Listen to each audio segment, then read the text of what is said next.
Sesungguhnya ancaman dan balasan untuk orang yang meninggalkan sholat, tidak mau menjaga sholatnya, ancamannya juga besar. Sebagaimana balasan untuk orang yang menjaga sholat adalah surga, maka balasan untuk orang yang tidak mau menjaga sholat adalah neraka. Wa na'udzubillahi min dzalik. Allah Subhanahu wa taala mengatakan, fa khalafa min ba'dihim khalfun adha'us salata wattaba'us syahawat fasawfa yalqawna ghayya. Kata Allah Subhanahu wa taala setelah menyebutkan para nabi yang mulia di dalam surat Maryam, Allah Subhanahu wa taala kemudian mengatakan setelah para nabi tersebut datanglah satu kaum yang datang setelah para nabi.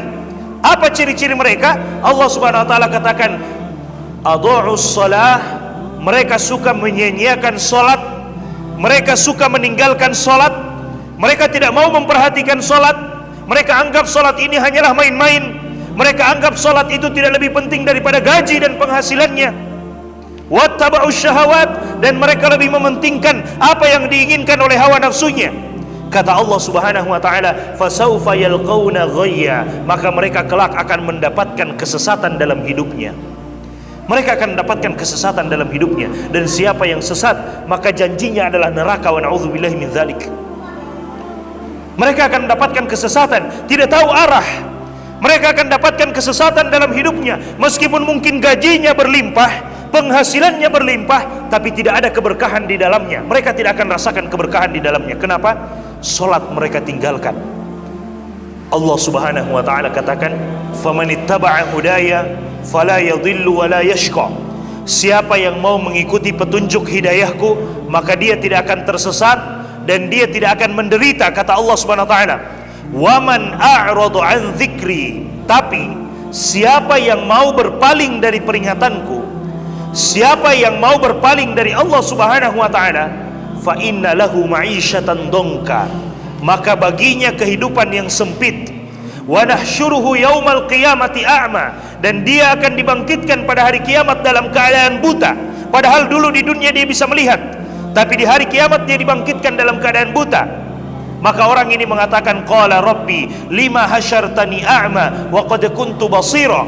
Wahai Allah, kenapa engkau bangkitkan aku dalam keadaan buta, sementara dulu di dunia aku bisa melihat? Maka Allah Subhanahu wa taala mengatakan, qala kadzalika atatka ayatuna fanasitaha wa kadzalika al-yauma tunsa.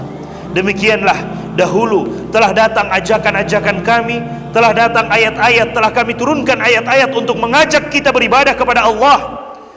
Telah diturunkan ayat-ayat untuk mengajak kita sholat. Telah diturunkan ayat-ayat untuk memberikan ancaman bagi orang yang meninggalkan sholat. Kata Allah Subhanahu wa ta'ala, fanasitaha, tapi engkau melupakannya. Maka apa balasannya? Wa kadzalikal yauma tunsa, maka pada hari ini pun engkau dilupakan. Maka pada hari ini pun engkau dilupakan. Jemaah sekalian, ketika kita meninggalkan Allah, ketika kita tidak mau sholat, padahal sholat itu adalah bentuk kita ingat kepada Allah Subhanahu wa ta'ala. Ketika azan dikumandangkan, hayya 'alas shalah, ayo kita mendirikan sholat. Hayya 'alal falah, ayo kita menuju kepada kemenangan. Kemudian kita lupa dengan Allah, kita tidak mau ingat dengan Allah Subhanahu wa ta'ala. Kelak balasannya pada hari kiamat, Allah juga akan melupakan kita. Wa na'udzubillahi min dzalik. Allah akan melupakan kita karena kita di dunia melupakan Allah Subhanahu wa ta'ala. Balasannya al jaza'u min jinsil amal, balasan sesuai dengan apa yang kita lakukan. Kalau kita lakukan baik, maka kita akan dapatkan baiknya, balasan yang baik. Kalau kita lakukan buruk, maka kita akan dapatkan balasan buruknya. Kita meninggalkan sholat, maka balasannya Allah juga akan meninggalkan kita. Kita menjaga sholat, maka balasannya juga Allah akan menjaga kita. Jamaah sekalian yang dimuliakan oleh Allah Subhanahu wa ta'ala. Kemudian Allah Subhanahu wa ta'ala berfirman di dalam Al-Quran, menceritakan tentang orang-orang kafir yang dilemparkan ke dalam neraka.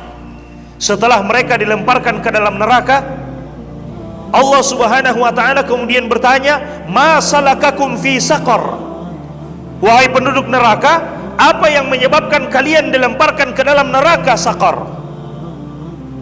Maka mereka menjawab, qalu lam naku minal musallin. Mereka mengatakan, karena dulu di dunia kami tidak termasuk orang yang menjaga solat.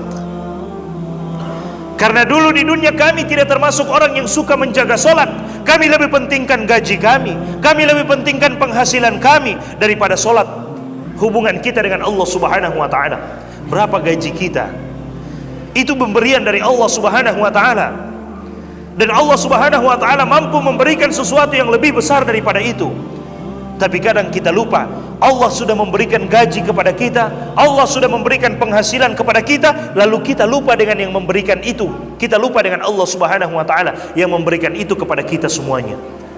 Bapak Ibu jemaah sekalian yang dimuliakan oleh Allah Subhanahu wa ta'ala, persoalan solat ini adalah persoalan yang sangat besar. Persoalan yang pertama kali akan dihisap oleh Allah Subhanahu wa ta'ala antara kita sebagai seorang hamba dengan Allah Subhanahu wa ta'ala. Hak Allah yang pertama kali akan dihisap, dihitung nanti pada hari kiamat adalah solat kita. Awwalu ma yuhasabu bihil abd as-salah. Yang pertama kali dihisap dari seorang hamba adalah solatnya. Hubungan kita sesama manusia yang pertama kali dihisap adalah persoalan harta, persoalan darah. Kalau ada orang yang menumpahkan darah dengan seenaknya, tanpa hak, tanpa cara yang hak.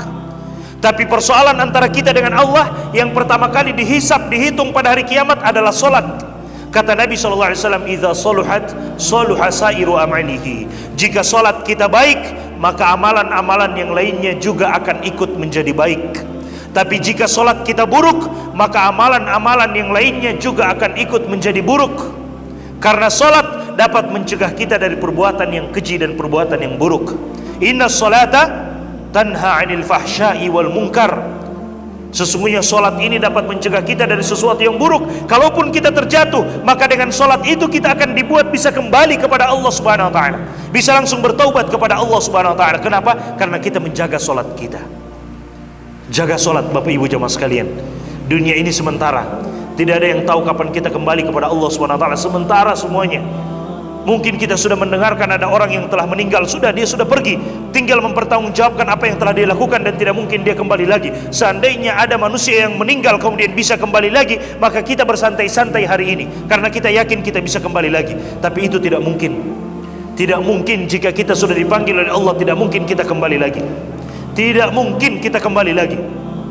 Dan sebelum Allah memanggil kita, maka Allah memberikan kesempatan kepada kita untuk silakan solat, silakan beribadah, berbuat ketaatan kepada Allah Subhanahu wa ta'ala sebelum datang waktunya Allah memanggil dan kita tidak bisa untuk menolak hal tersebut. Bahkan jika ada di antara kita yang mampu membangun satu bangunan yang sangat kokoh untuk melindungi dirinya dari malaikat maut, niscaya tidak akan mampu. Kata Allah Subhanahu wa ta'ala, walau kuntum fi burujim musyayyadah, meskipun kita berada di dalam tembok-tembok yang kokoh, di dalam istana-istana yang kokoh untuk melindungi diri kita dari kematian, tidak mungkin kematian akan mendatangi kita. Kematian akan mendatangi kita. Tidak mungkin mereka bisa menjauh dan lari dari kematian tersebut. Maka sebelum kematian itu datang, solat. Sebelum kematian itu datang, beribadah. Sebelum kematian itu datang, berbuat ketaatan kepada Allah Subhanahu wa ta'ala. Karena pasti akan datang kematian itu, kita tidak tahu kapan akan datang. Karena itu merupakan rahasia dari Allah. Karena dia adalah rahasia, maka jangan pernah lalai. Boleh jadi ketika kita lalai, tiba-tiba kematian datang. Wa na'udzubillahi min dzalik. Boleh jadi ketika kita sedang lalai, tidak mau salat, tiba-tiba kematian itu datang kepada kita dan kita tidak bisa berbuat apa-apa lagi pada waktu itu. Oh